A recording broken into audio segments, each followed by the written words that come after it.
Hey everybody, this is Paul doing a dividend video. Today is December 29th, 2023. This is the last trading day of the year. As you can see, first starts on a Monday, which I think the market is closed. I'm pretty sure it's closed on New Year's Day. So trading should start on the 2nd. That's when everybody kind of tends to return to work there, or at least by the 4th. Um, so, what has been going on since the last video?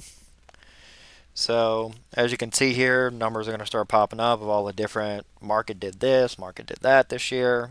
It's kind of stats. Ends with a 24% gain. Pretty damn impressive.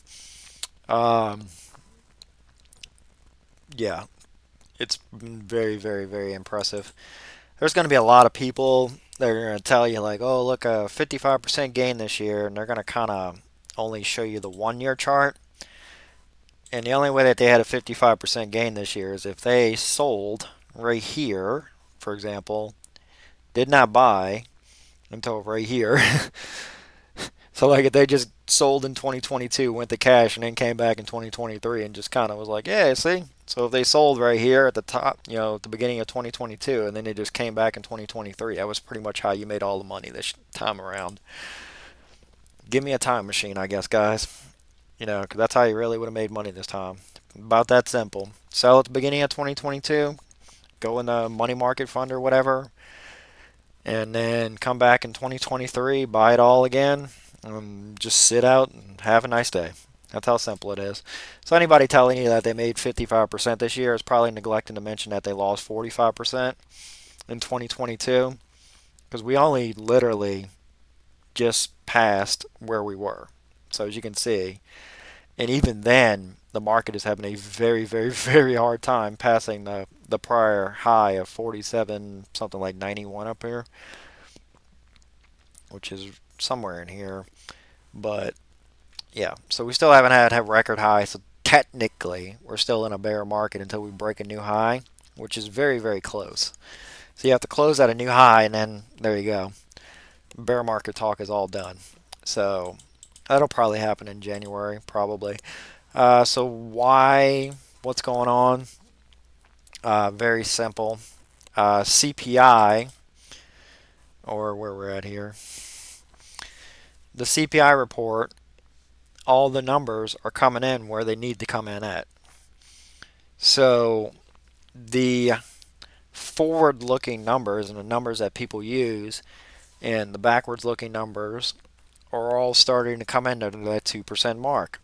And then also what happened is that the Federal Reserve also said, hey, if we keep seeing these 2% pop up and these below 2% numbers, that's kind of we'll start cutting number.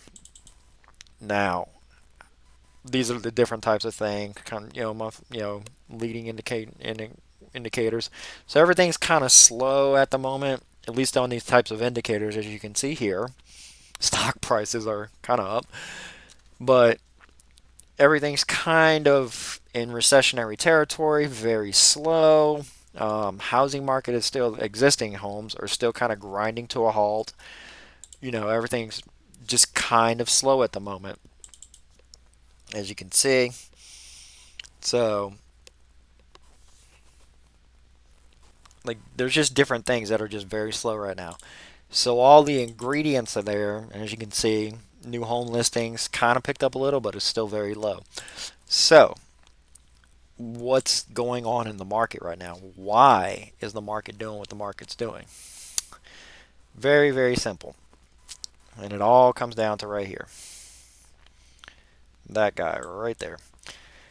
This was 5%, or actually, it was up there. Let me see where it was. It was up there. It's hard to keep track of because it moved so quick. But as you can see, this was at 5.25, and it is a full percentage point lower now. This market has priced in a very large amount of cuts very quickly, starting in March. Now, if you look at the Fed's official dot plot, and that's the thing where they just put kind of guesses on the screen, the the market is not too sure that that's going to be actually what happens. So That's kind of where we're at right now. Is basically if they do decide to cut, and as you can kind of see, here's the 10-year, for example. It was sitting at almost 5. It was right at 5% almost. And that's where all the corporations like to loan. I've done multiple videos on that. They like to put their debt out there, and as you can see, moving from 5% down to 3.86% as good data keeps coming in will tend to cause the market to go up in a straight line, and that's exactly what has happened. As you can see, as soon as the market, and then also it helps that you're not issuing a bunch of debt in this area right here on the 10-year. You know, a lot of the debt's being issued on the short end of the curve, where yeah. So as you can kind of see, and then also it helps that oil is completely tanked. So as U.S. supply has just hit dramatic levels, you can kind of see right here. This also seriously helps the situation. September 26th, $93. That is a hell of a drop. A $22 drop in the price of Brent crude, or WTI, is pretty major. So you have a very, very large amount of things that feed into inflation that are coming down in a really big way. So that's kind of what you get here. Is you end up with this type of situation where just different things are happening. Now, why does the market think that they're going to do this? You're starting to see delinquencies on these types of loans, multifamily loans. These are the guys that rushed in. These are the guys that rushed in after the prior guys that already rushed in and made all their money. So there was a group of people who got in very quick in 2020, 2019 area when they saw rents going up, especially, and then got out very quickly and sold to some other suckers. So they got out at the peak. What you're seeing is these are the guys who did not get out at the peak as new supply started to flood into the market. So these are guys that probably had like floating rate loans, those type of things, or loans that expired in like 2 years, 1 year type of stuff. And then when the loan goes to renew, there's a very big difference from that loan renewing at a 3% versus 7% because you're 500 basis points higher, or 8%. So we're starting to see just different types of loans. These are types of things that you want to watch. Um, so that's kind of where we're at right there. I think this is probably the biggest risk for 2024. Also, the BTFP program that's supposed to expire in March. That's pretty much propping up our regional bank system at the moment.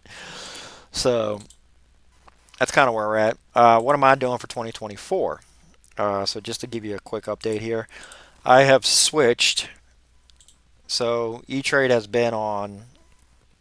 Basically, I haven't had dividend reinvestment turned on E-Trade since Morgan Stanley took over because they're garbage. Um, they have like 3-day delays on how long it takes them to deposit dividends, especially with these BlackRock funds, or sometimes 5-day delays. Um, when you transfer money to E-Trade, it doesn't appear to the next day. If you transfer it on a Friday, it doesn't appear till Tuesday of next week. There's just a lot of problems with E-Trade. They don't pay dividends on the day that they say they're going to pay the dividend. If the dividend isn't delayed, it's still the next day kind of thing. So I got this Fidelity account now. I tried Schwab. They're just as garbage as E-Trade. I'm going to leave this whatever right here sitting over at Schwab. I don't really, it's just going to sit there. I have dividend reinvestment turned on over here. I don't care what this fund does. That's just going to sit there. It's just the only annoying thing about this is like an extra piece of paperwork I got to do on my taxes. Um, but that's fine.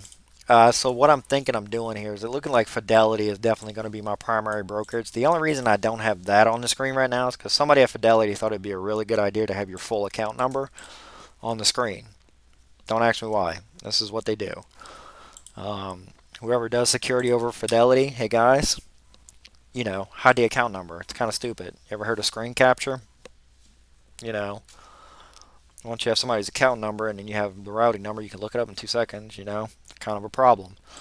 So, yeah, that would be a pain. So what I'm doing with Fidelity basically is I'm piling everything into BBN. You might be asking why BBN. It's basically it. I'm already have 296, I believe, coming in through this account every month. So I'm using this account basically for like food and grocery money mostly. Um, This will be the one I display because this is all my holdings or whatever. It's easier to display things here. But I got this much coming out. I might deposit. I might. I don't know what I might do with that. Maybe I might buy something eventually with it. But so I have 296 coming in here every month, and then all of my funds are going over here. But the only reason I'm doing mostly BBN over here is just for the simple tax-free nature of it. Is I want to build this up to eventually this number right here. So I'm at 127, 1845. I'm putting about 100 a day, give or take a little, as you can see right here. So as you can see this month alone, I've done 1745 over to, or I think I did the fidelity thing right around here. But yeah, that's kind of where I'm at right now. So yeah, I think I'm probably good now. I think so for 2024, there's sorry, there's not going to be much going on. I'll give updates about the market where I think it's going to go. I think the biggest risk to this market right now is obviously if the Fed doesn't cut in March, that's going to create some chaos. That's going to create a lot of chaos in the market. So there will definitely it would knock 200 points off of this probably as things get repriced. So that's easily the biggest thing to watch out for. I don't think we're going into recession anytime soon. Doom forecasters on Twitter just won't shut up. But doomers are going to doom. So I'm mostly just going to invest. Like I said, BBN's kind of my primary thing I'm going for right now. Once I hit that goal, probably SPHD would come after, or maybe I don't know something else. I'm still avoiding tech. Um, the main tech numbers, those are still very virtually valued. I think tech maybe probably goes up slower next year than it did this year, unless rates come down by even more than we expect. But the next thing that we have to watch is if deflation starts to show up in the numbers, and then also when do they cut? Because the market pretty much has a 100% chance that we cut in March.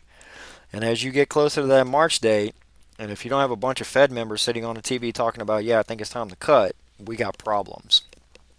You're gonna knock some numbers off this market very quick. you're you're gonna knock some numbers off this market. If 2023 showed you anything, when there's a Fed member that gets out there and he's a person who has influence on the Fed, it will knock 75 points off this market in a day, like it's nothing. It just happened. You know, it just happened last week. 75 points off this market like it was nothing. Full to almost 2% in one day. So that would be like your chances to jump in if you're kind of hesitant. Because they will cut eventually, but if they don't cut in March, I think the biggest chance is maybe May or June. I think that's when they start cutting.